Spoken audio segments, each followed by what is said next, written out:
Halo teman-teman, kali ini kita membahas tentang timbulnya pergerakan kebangsaan India.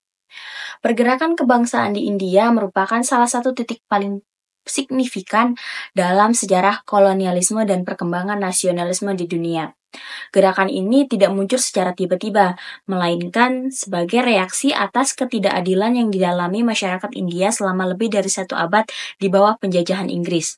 Penindasan yang dilakukan oleh pemerintah kolonial Inggris tidak hanya bersifat fisik, tetapi juga menyentuh aspek ekonomi, politik, dan sosial masyarakat.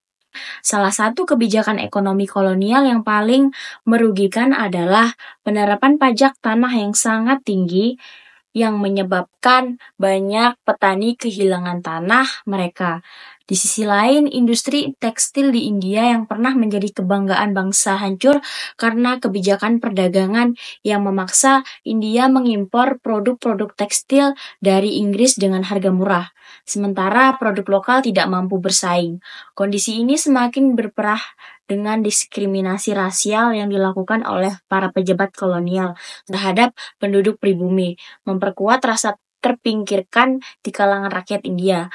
Semua faktor ini menjadi pemicu munculnya perlawanan terhadap kekuasaan Inggris dan melahirkan kesadaran nasional di kalangan masyarakat India untuk melawan penjajah demi mencapai kemerdekaan dan hak menentukan nasib sendiri. Dalam perkembangannya, pergerakan kebangsaan di India melewati berbagai tahap dan mengalami evolusi dari gerakan yang awalnya bersifat modern menjadi lebih radikal. Pada awalnya, para tokoh pergerakan yang sebagian besar berasal dari kalangan elit terdidik dan intelektual mencoba mendekati pemerintah kolonial melalui cara-cara damai, seperti mengajukan petisi, melakukan debat intelektual, dan menuntut reformasi secara ilegal. Indian National Congress (INC) yang didirikan pada tahun 1885 awalnya bersikap kooperatif terhadap Inggris dan berusaha memperjuangkan kepentingan rakyat India melalui saluran politik yang disediakan oleh pemerintah kolonial. Namun, ketika tuntutan-tuntutan tersebut diabaikan dan pemerintah kolonial merespon dengan tindakan represif seperti dalam peristiwa pembantaian Jallianwala Bagh tahun 1919, banyak aktivitas mulai merasa bahwa pendekatan kooperatif tidak efektif lagi. Pada saat inilah muncul tokoh-tokoh seperti Mahatma Gandhi yang memperkenalkan strategi perlawanan non-kooperatif dan Satyagraha yang mengajarkan penolakan untuk bekerja sama dengan penjajahan melalui boikot ekonomi dan aksi tanpa kekasaran. Kemudian yang selanjutnya ada faktor pemicu pergerakan kebangsaan India. Timbulnya pergerakan kebangsaan di India dipicu oleh kombinasi berbagai faktor sosial, politik, dan ekonomi yang mempengaruhi kehidupan masyarakat secara luas. Pemerintahan kolonial Inggris menjalankan kebijakan yang sangat merugikan rakyat India, terutama dalam bidang ekonomi, di mana di India tidak hanya diperlakukan sebagai sumber bahan mentah, tetapi juga dijadikan sebagai pasar bagi produk-produk industri Inggris. Hal ini menyebabkan pengurasan sumber daya alam di India dan membatasi perkembangan industri lokal, sehingga memperburuk kesejahteraan masyarakat. Kondisi ini menyebabkan kemiskinan yang meluas di kalangan petani, buruh, dan rakyat kecil yang menjadi tulang punggung perekonomian di India. Pajak yang sangat tinggi diberlakukan oleh terhadap petani sementara harga hasil pertanian tetap rendah karena kebijakan perdagangan yang menguntungkan Inggris. Penindasan ekonomi ini tidak hanya menciptakan ketidakpuasan tetapi juga memperdalam jurang kesenjangan sosial membuat rakyat semakin tertekan dan putus asa. Di sisi lain, adanya upaya untuk memanfaatkan pendidikan sebagai alat pembahasan oleh tokoh-tokoh lokal seperti Hamzah Nawadi juga memainkan peran penting dalam membangun kesadaran nasionalisme. Pendidikan tidak hanya berfungsi sebagai alat untuk meningkatkan literasi, tetapi juga sebagai wahana penyebaran gagasan kebangsaan yang kemudian menjadi fondasi perlawanan terhadap dominasi kolonial. Selain faktor-faktor ekonomi dan sosial, peran media massa dalam penyebaran gagasan kebangsaan di India juga tidak dapat diabaikan, di mana pergerakan ini menjadi salah satu alat paling efektif untuk menyebarkan pemikiran dan ideologi nasionalisme, tidak hanya di kalangan elit intelektual tetapi juga di masyarakat luas. Surat kabar dan majalah yang diterbitkan oleh kaum nasionalis memainkan peran penting dalam membangun kesadaran politik rakyat India dan menyuarakan ketidakpuasan terhadap pemerintahan kolonial.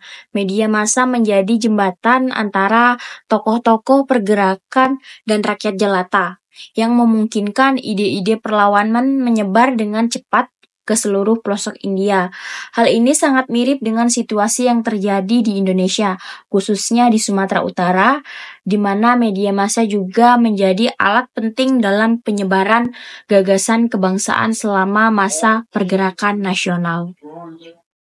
Terakhir, ada dinamika gerakan nasionalis India.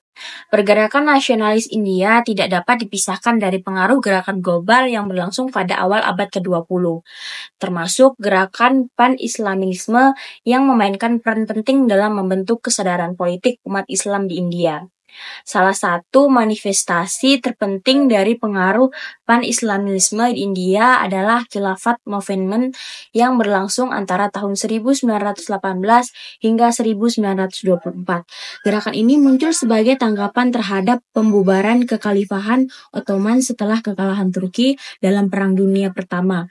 Bagi banyak umat Islam, kekhalifahan Ottoman dianggap sebagai simbol persatuan dan kepemimpinan umat Islam secara global, sehingga upaya untuk mempertahankan keberadaannya tidak hanya dilihat sebagai isu politik, tetapi juga spiritual dan identitas agama. Di India, Khilafat Movement mendapatkan dukungan luas dari komunitas Muslim yang merasa bahwa keberadaan kekhalifahan sangat penting bagi persatuan Islam. Bahkan di luar batas-batas geografis, meskipun akhirnya gerakan ini tidak berhasil mempertahankan kekhalifahan, semangat perlawanan dan solidaritas yang ditumbuhkan oleh gerakan ini memberikan kontribusi signifikan terhadap dinamika pergerakan kebangsaan India.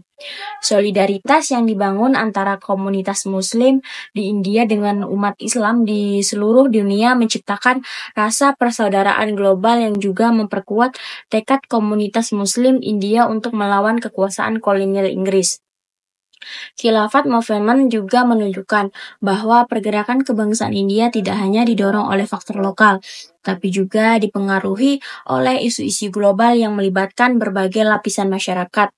Pada saat yang sama, pergerakan nasionalis tidak juga terlepas dari pengaruh nasionalisme Hindu yang memiliki akar sejarah yang panjang dalam politik dan budaya India.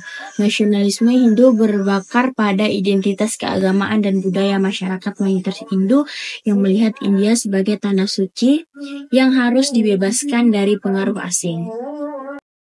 Jadi, kesimpulannya adalah timbulnya pergerakan kebangsaan India adalah hasil dari kombinasi berbagai faktor yang saling terkait, mencangkup penindasan ekonomi yang dilakukan oleh pemerintah kolonial Inggris, perkembangan intelektual yang dipelopori oleh kaum terpelajar, serta peran penting media massa dalam menyebarluaskan gagasan perlawanan terhadap kolonialisme.